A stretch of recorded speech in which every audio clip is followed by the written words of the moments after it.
ചർമ്മത്തിന്റെ തിളക്കവും സൗന്ദര്യവും ആരോഗ്യമൊക്കെ കാത്തു സംരക്ഷിക്കുന്നതിനായിട്ട് അമേരിക്കക്കാര് എന്ത് ഭക്ഷണരീതിയും ജീവിത രീതിയും ഒക്കെയാണ് അനുവർത്തിച്ചു പോരുന്നതെന്ന് ചോദിച്ചിരുന്നു. ഇത് തികച്ചും ഒരു ആധുനിക കാഴ്ചപ്പാടാണ്. നമുക്ക് വിശദാംശങ്ങളിലേക്ക് കിടക്കാം. അതായത് പൊതുവെ പറഞ്ഞു കഴിഞ്ഞാല് വൈറ്റമിൻസും മിനറൽസും ആന്റി ഓക്സിഡൻസും ധാതു ലവണങ്ങളും മറ്റു പോഷകങ്ങളും ധാരാളമായി അടങ്ങിയ പഴങ്ങളും പച്ചക്കറികളും ധാരാളമായിട്ട് ഭക്ഷണത്തിൽ ഉൾപ്പെടുത്തുക, അത് തന്നെയാണ് ഒരു പ്രധാന വഴി. അതായത് ഓറഞ്ചും dark green leafy vegetables, pineapple, ചീര, ക്യാരറ്റ് ഇത്തരം സംഗതികൾ കൂടുതലായിട്ട് ഭക്ഷണത്തിൽ ഉൾപ്പെടുത്താറുണ്ട്. അതുപോലെ ഹെൽത്തി ഫാറ്റ് കൂടുതലായിട്ട് അടങ്ങിയിട്ടുള്ള സാൽമൺ ഫിഷ് ഭക്ഷണത്തിൽ ഉൾപ്പെടുത്താം. കൂടാതെ വാൽനട്ട്, ഫ്ലാക്സീഡ് എന്നിങ്ങനെയുള്ള ഒമേഗ 3 ഫാറ്റി ആസിഡ്സ് ധാരാളമായിട്ട് അടങ്ങിയ സംഗതികൾ ഭക്ഷണത്തിൽ ഉൾപ്പെടുത്താം. അതുവഴി ശരീരത്തിൽ ഉണ്ടാകുന്ന ഇൻഫ്ലമേഷൻ, നീർക്കെട്ട് കുറയ്ക്കുന്നതിന് സഹായകരമാകുന്നു. തന്മൂലം ശരീരത്തിന്റെ ഈർപ്പം, ചർമ്മത്തിന്റെ ഈർപ്പം നിലനിർത്തുന്നതിനും ആരോഗ്യമുള്ള ചർമ്മം കാത്തു സംരക്ഷിക്കുന്നതിനും സഹായകരമാകുന്നു. ആധുനിക ശാസ്ത്രം പ്രോബയോട്ടിക്സിന്റെ പ്രാധാന്യത്തെ വളരെയധികം ഊന്നിപ്പറയാറുണ്ട്. അതായത് തൈര് ഒക്കെ കൂടുതലായിട്ട് ഭക്ഷണത്തിൽ ഉൾപ്പെടുത്തുന്നത് ദഹനേന്ദ്രിയ വ്യൂഹത്തിലുള്ള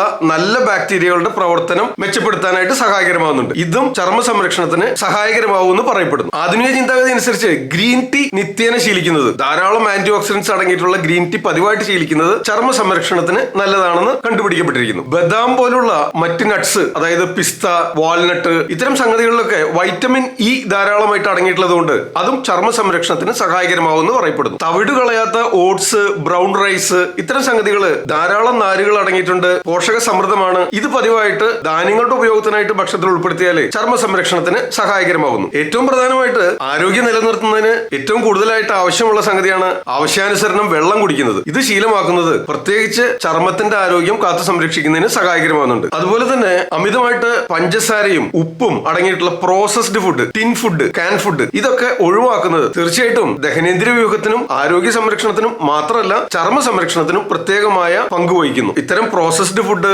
സോൾട്ടഡ് ആയിട്ടുള്ള, ഡീപ് ഫ്രൈഡ് ആയിട്ടുള്ള, പ്രോസസ് ചെയ്തിട്ടുള്ള ടിൻഡ് കാൻഡ് ഫുഡൊക്കെ കൂടുതലായിട്ട് ഉപയോഗിക്കുന്നവരാണെങ്കിൽ അത് തീർച്ചയായിട്ടും ഒഴിവാക്കുന്നത് ചർമ്മ സംരക്ഷണം നിങ്ങൾ ആഗ്രഹിക്കുന്നുണ്ടെങ്കിൽ തീർച്ചയായിട്ടും സഹായകരമാവും. ഉപ്പോ മധുരമോ ചേർത്ത് എണ്ണയിൽ വറുത്തെടുക്കുന്ന പല സംഗതികളും ചർമ്മത്തിന്റെ ആരോഗ്യം തീർച്ചയായിട്ടും നശിപ്പിക്കുന്നുണ്ട്. പ്രത്യേകിച്ച് ആക്ടിൻ, പിമ്പിൾസ്, മുഖക്കുരു ഒക്കെ വർദ്ധിപ്പിക്കുന്നതിന് സാധ്യതയുണ്ട്. ആധുനിക ജീവിത രീതിയുടെ ഒരു ഭാഗമാണ് സൺസ്ക്രീൻ ലോഷനും മോയ്സ്ചറൈസറുകളൊക്കെ ധാരാളമായിട്ട് ഉപയോഗിച്ചു വരുന്നുണ്ട്. ഇപ്പറഞ്ഞ കാര്യങ്ങളെല്ലാം തന്നെ ഒരു ആധുനിക കാഴ്ചപ്പാടാണ്. ഇത് അമേരിക്കൻസ് മാത്രമല്ല, ലോകത്തെ എല്ലായിടത്തും പുതിയ തലമുറ ചർമ്മ സംരക്ഷണത്തിനായിട്ടും ആരോഗ്യ സംരക്ഷണത്തിനായിട്ടും ഇത്തരം ഭക്ഷണ രീതിയിലേക്ക് മാറുന്നതായിട്ട് കാണാം. ആയുർവേദ കാഴ്ചപ്പാട് തികച്ചും വ്യത്യസ്തമാണ്. നമ്മുടെ ദഹനേന്ദ്രിയത്തിനും കാലാവസ്ഥയ്ക്കും നിങ്ങളുടെ ദേഹപ്രകൃതിക്കും ദോഷസ്ഥിതിക്കും അനുയോജ്യമായ ഭക്ഷണ രീതികൾ ഓരോരോ ഋതുക്കളിൽ ഏതേതു ദോഷങ്ങൾ വർദ്ധിപ്പിക്കുന്നു, കുറയ്ക്കുന്നു എന്നതിനനുസരിച്ച് 6 രസങ്ങളുടെ സംയുക്തങ്ങൾ മാറി മാറി മധുര, അമ്ല, ലവണ, തിക്ത, കടു, കഷായ രസങ്ങളുടെ സമ്മിശ്രണമായിട്ട് മാറ്റി മാറ്റി ഉപയോഗിച്ചു വരുന്നു. ഇതാണ് ഒരു ആയുർവേദ കാഴ്ചപ്പാട്, ഒരു ഇന്ത്യൻ കാഴ്ചപ്പാട്. ആരോഗ്യകരമായ ഒരു ഭക്ഷണ രീതിയെ കുറിച്ച് മുൻപ് ചെയ്തിട്ടുള്ള വീഡിയോകളുടെ ലിങ്ക് ഇവിടെ കൊടുക്കാം, നിങ്ങൾക്ക് കയറി കാണാവുന്നതാണ്. വീഡിയോ ഉപകാരപ്പെടുമെങ്കിൽ ലൈക്ക് ചെയ്തിട്ട് എല്ലാവർക്കും ഷെയർ ചെയ്ത് കൊടുക്കുക. ഞാൻ ഡോക്ടർ സേവ്യർ, ആദ്യം ആയുർവേദം.